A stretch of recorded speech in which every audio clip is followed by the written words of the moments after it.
وسلم فرماتے ہیں، مسلم شریف کی حدیث پاک ہے، صفحہ نمبر 112 پہ 11 پارہ کے اوپر حدیث پاک ہے، قال رسول اللہ صلی اللہ تعالی علیہ وسلم آتی باب الجنہ یوم القیامہ الخازن من انت فیقول بک محمد صلی اللہ تعالی علیہ وسلم فیقول بک امرت لیفتح لہذا قبلک او قال کما رسول اللہ صلی اللہ تعالی علیہ وسلم۔ صحابہ کرام کی انجمن لگی ہوئی تھی، تمام صحابہ موجود تھے، حوض کوثر کا ذکر ہوا، حجرات کا ذکر ہوا، میزان عمل کا ذکر ہوا، تمام چیزوں کا ذکر ہوا، ایک ہی انجمن میں، ایک ہی نشست میں تمام صحابہ موجود تھے۔ اللہ اکبر کبیرہ۔ حضور نے فرمایا کہ میدان محشر کا منظر ایسا ہوگا، ایسے ہوگا، ایسے ہوگا۔ حضور اپنے صحابہ کو بتا رہے ہیں، ہر نظر کانپ اٹھے گی محشر کے دن، خوف سے ہر کلیجہ دہل جائے گا، اوڑھ کر وہ نوری چادر آ جائیں گے، سارے محشر کا نقشہ بدل جائے گا، سارے محشر کا نقشہ بدل جائے گا۔ اللہ اکبر کبیرہ۔ فرمایا کہ میدان محشر کے دن میزان پہ رب اپنی شان کے مطابق عدالت کی کرسی پہ جلوہ فرما ہوگا، ہر گناہگاروں کی بھی لائن لگ رہی ہوگی، نیکوں کی بھی لائن لگ رہی ہوگی۔ گناہگاروں کا حساب جہنمیوں کو جہنم میں بھیج دیا جائے گا، جنت کو جنتیوں میں بھیج دیا جائے گا۔ تو میں سب سے پہلے جنت کا دروازہ کھولوں گا، تو رضوان جنت کے جب دروازے پہ پہنچوں گا تو رضوان جنت کہے گا کہ آپ کون ہیں؟ آپ کی صورت لاجواب ہے، آپ کی سیرت لاجواب ہے، آپ کی گفتار لاجواب ہے، آپ کی رفتار لاجواب ہے، آپ کے دیکھنے کی طرح کوئی دیکھتا نہیں، آپ کی زلفوں کی طرح کسی کی زلفیں نہیں، آپ کے چہرے کی طرح کسی کا چہرہ نہیں، آپ کون ہیں؟ میں نے آج سے پہلے آپ کے جیسا کسی کو نہیں دیکھا ہے۔ تو حضور صلی اللہ تعالی علیہ وسلم فرماتے ہیں، اے رضوان جنت تو جاننا چاہتا ہے تو لے جان لے، شمس الدہا میں ہی تو ہو، بدر الدجا میں ہی تو ہو، صدر العلا میں ہی تو ہو، نور الہدا میں ہی تو ہو، خیر الورا میں ہی تو ہو، جان عالمین میں ہی تو ہو، مراد المشتاقین میں ہی تو ہو، شمس العارفین میں ہی تو ہو، سراج السالکین میں ہی تو ہو، محبت عربی اور محمد مصطفیٰ میں ہی تو ہو، اللہ کا محبوب میں ہی تو ہو۔ رضوان جنت عرض کرتا ہے، اے میرے آقا، اللہ تعالیٰ نے مجھ سے منع فرمایا تھا کہ کسی کے لیے جنت کا دروازہ نہ کھولنا، لیکن اللہ تعالیٰ نے یہ بھی فرمایا تھا کہ اے رضوان جنت اگر میرا محبوب کھولے تو اسے روکنا نہ۔ اے میرے آقا، آپ کے لیے اجازت ہے، آپ جنت میں جا بھی سکتے ہیں اور جسے چاہے لے جا سکتے ہیں۔ تو اللہ اکبر کبیرہ، تو حضور کا اختیار ہے۔ حضور فرماتے ہیں کہ میں جب تک جنت میں نہیں جاؤں گا جب تک کہ اپنے ایک ایک غلام کو جنت میں نہ بھیج دوں گا۔ سبحان اللہ۔ اعلی حضرت نے کہا کہ تجھ سے اور جنت سے کیا مطلب، دور ہو منافق، ہم رسول اللہ کے، جنت رسول اللہ کی۔ تیری دعا کو قبول کر لیا ہے، سنا، ہم نے تیری دعا کو قبول کر لیا ہے۔ تو انسان کو دعاؤں کا دروازہ کھلا ہوا رہتا ہے۔ اللہ تعالیٰ نے آدم کی اولاد سے گناہ ہو ہی جاتے ہیں،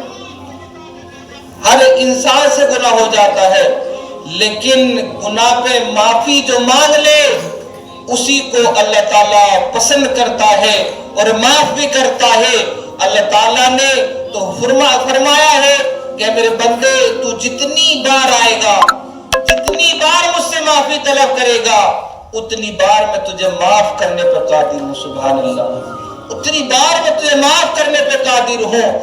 حضور صلی اللہ تعالی علیہ وسلم فرماتے ہیں، اگر کسی بندے کے گناہ سمندر کے جھاگوں کی برابر ہو جائیں، سمندر کے جھاگ کتنے ہیں، اور وہ بندہ مایوس ہو جائے،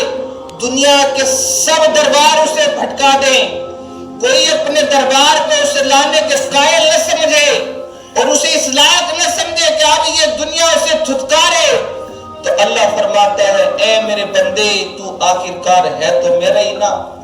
دنیا نے تجھے ہٹا دیا ہے، چھوڑ دیا ہے،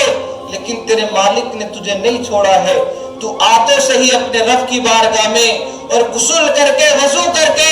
اپنے رب کی بارگاہ میں سجدہ حضور ہو تو صحیح، ادھر تو غسل کر کے وضو کر کے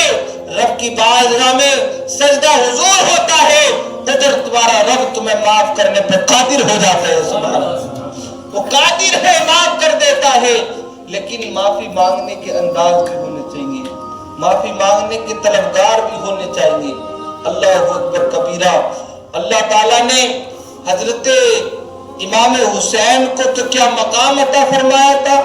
فاطمہ الزہرا کو کیا مرتبہ عطا فرمایا تھا، لیکن وہ پوری رات اپنے رب کی بارگاہ میں سجدہ حضور ہوا کرتے تھے، اللہ سے دعائیں مانگا کرتے تھے،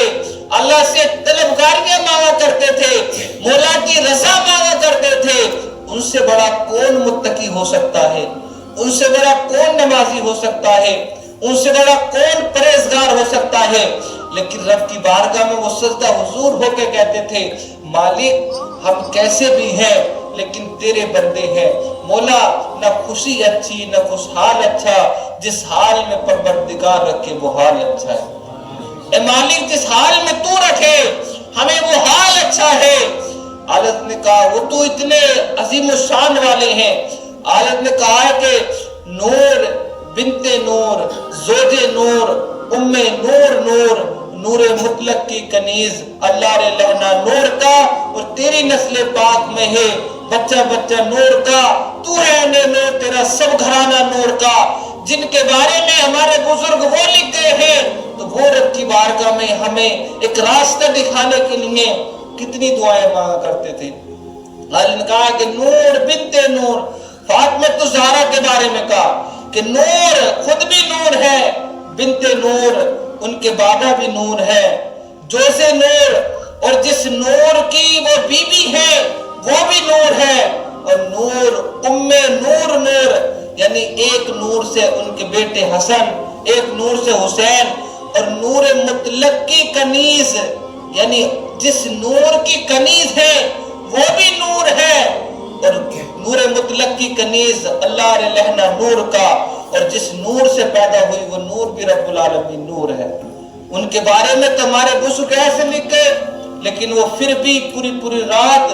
مصلی پہ بیٹھ کر اللہ کی بارگاہ میں سجدہ حضور ہوا کرتی تھی، اور کہتی تھی یا اللہ تجھے تیرے محبوب کا واسطہ